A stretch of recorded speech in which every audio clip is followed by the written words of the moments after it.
Right, so hello and welcome back to Books and Things, and welcome to a Victober video. And today I have for you another instalment of my 5 Victorian novels about series. Today we're going to be talking about 5 Victorian novels about disputed inheritance.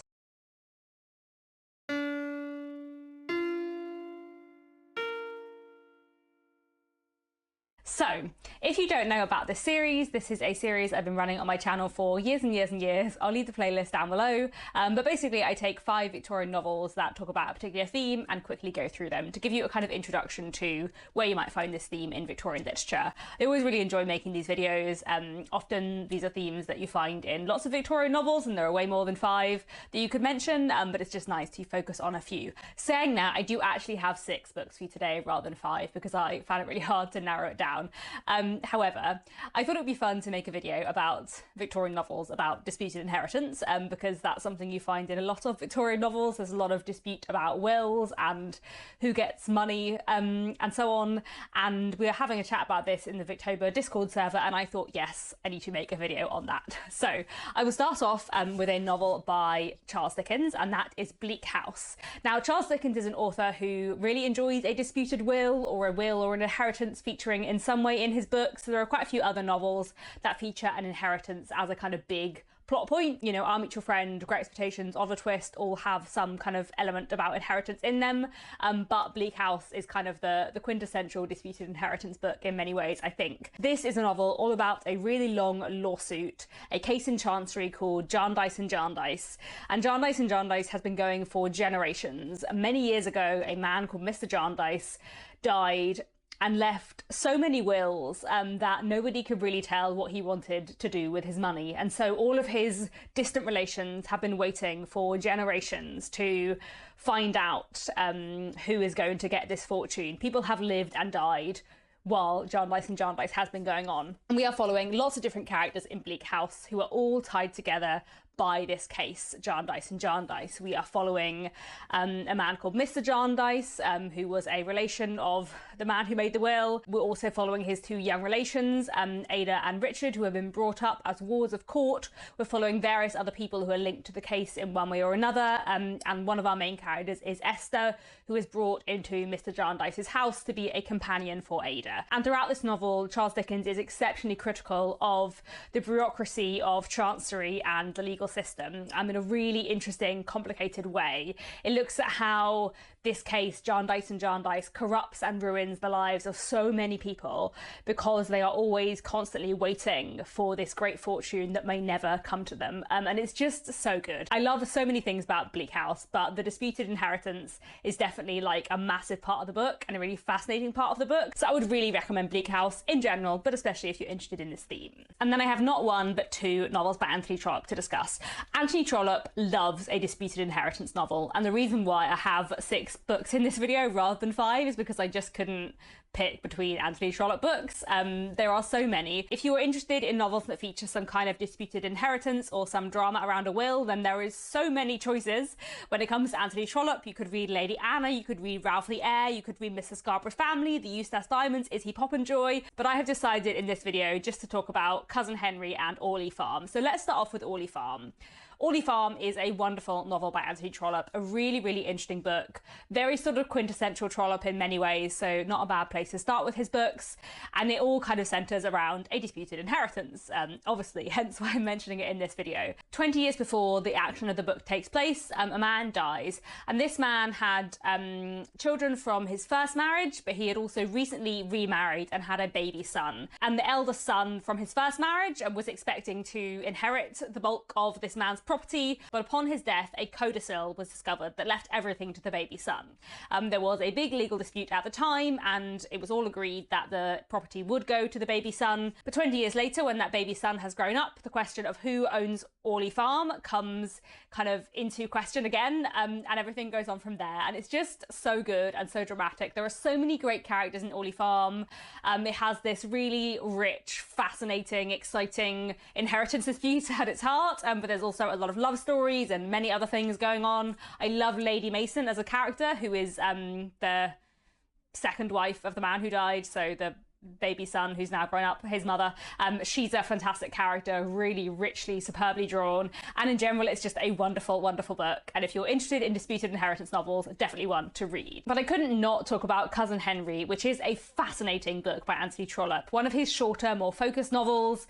And this, again, looks at a disputed inheritance. So we begin the book with an older man who has a property to leave behind him, and he is kind of torn between his sense of duty and his sense of affection. He doesn't have any children of his own, but he has a niece and he has a nephew, and he loves his niece Isabel. They are very close, they always have been. He really approves of her and knows that she will be a safe pair of hands, but he in his heart is very old-fashioned and believes in primogeniture and believes that property should pass through a male line, and so he feels that it would probably be the correct thing to do to leave his property to his nephew Henry, but Henry is possibly not a safe pair of hands. So he is unsure quite where to leave his money, and we follow what happens after his death and the sort of dispute that follows. And it's just really, really great and very tense. You do spend quite a lot of time in Henry's head, and Henry is kind of the worst. But I really, really enjoy it. I think Cousin Henry is a really fantastic book, and actually it's one of those interesting Anthony Trollopes. I've now read so many books by him. I feel like when I read Cousin Henry, I was like, great, 4-star, good Trollope, not my favourite. But I feel like it's one of the Trollope books I've read that has stayed with me a lot and that I think about quite a lot, so that is a point in its favour, and I would definitely recommend it, especially if you're interested in this theme. Next, I wanted to mention No Name by Wilkie Collins, which is another really interesting novel which all revolves around a disputed inheritance. Not exactly a inheritance that is disputed at law, as in some of these books, but an inheritance that some feel to be completely unjust and morally wrong. So in No Name, we're following two sisters, and these two sisters never knew growing up that their parents weren't actually married because their mother was already married when she met their father. So they have lived as man and wife for a very, very long time, but without actually legally being married. Then early on in the book, the mother learns that her first husband is deceased, and so this couple finally marry. But on the way back from their wedding, they are tragically killed. And in English law, if you get married, then any previous wills you've made are immediately revoked automatically by your marriage. That's still the case. That means that the will that the father had previously made, leaving everything to his daughters, is now invalid, and nothing is inherited by his daughters automatically because they are illegitimate. Instead, it goes to the nearest relation, who is a sort of male cousin of theirs, I think. And so we follow these two daughters as they are left with nothing. One daughter accepts what's happened, and the other daughter says, no, I do not accept this. This is unfair. I'm going to get my inheritance back one way or another. And much drama ensues. No Name is a really, really fascinating Wilkie Collins novel. It's one I'd really like to reread because I feel like I read it when I was just getting into Wilkie Collins, and now that I'm much more into his work, I feel like I would get more out of it. But I do think that sort of central inheritance premise is fascinating, and everything that kind of evolves from there is so well done. It's a really, really intriguing novel, and definitely one I'd recommend. Then the next book I wanted to mention is Night and Morning by Edward Bulwer-Lytton. This is another book that kind of deals with issues of inheritance and legitimacy. It's almost like the flip side of No Name in a way, because this book follows a young man called Philip.